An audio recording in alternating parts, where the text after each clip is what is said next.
भेरगाव बरांगाजुलिनि इन्सपेक्शन बांग्ल'आव बिक्रम दैमारिनि एन्ट्रि। साखोन सिखोनै लाखिनो खावलायदों TCLCC चेयारमेन बिक्रम दैमारिया। बियो सरकारनि धोन।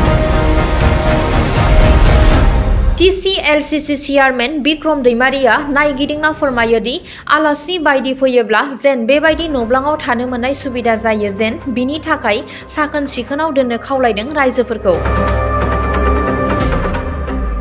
लोगोसेनो बरांगाजुलियाव थानाय मडेल हस्पिटालाव नायगिदिंहैयो आरो मा जेंना जेंसि दं सावरायज्लायो मडेल हस्पिटालनि डक्टर्सफोरजों। लोगोसे एग्रिकालचार अफिसावबो नायगिदिंहैयो TCLCC चेयारमेना।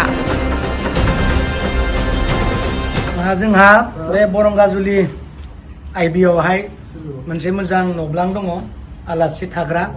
बेनिखायनो आं खावलायदों जे बे आइबिखौ इन्सपेक्शन बंगलाखौ मोजाङै सिखोन साखोनै लानो थाखाय खावलायदों।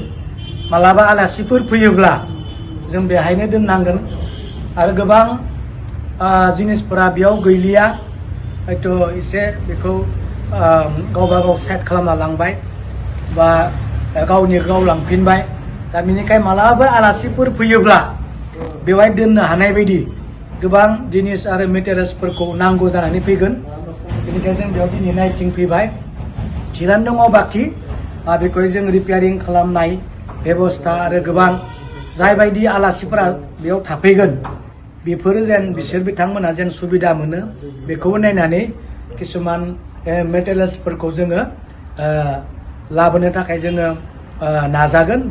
बेखाय जोंहा बेयाव मावग्राफोर दङ सानै बिथांमोनखौ जों खावलायदों जे सिखोन साखोनै लाखियो। जोंहा BTCनि दैदेनगिरिफोर मुरब्बिफोर फैयोब्ला जेन बेयावहाय मोजाङै थानो हानाय बायदि। लोगोसे जोंहा हस्पिटाल बेयाव स्टाफ गैया, पियन गैया, सुइपार गैया, एक्सरे गैया, बेफोरखौ जेबो नायदों। बेफोरनि बेबस्थाखौ लासै लासै खालामलांनो थाखाय जोङो नाजागोन आरो जोङो लिस्ट खालामनो होदों।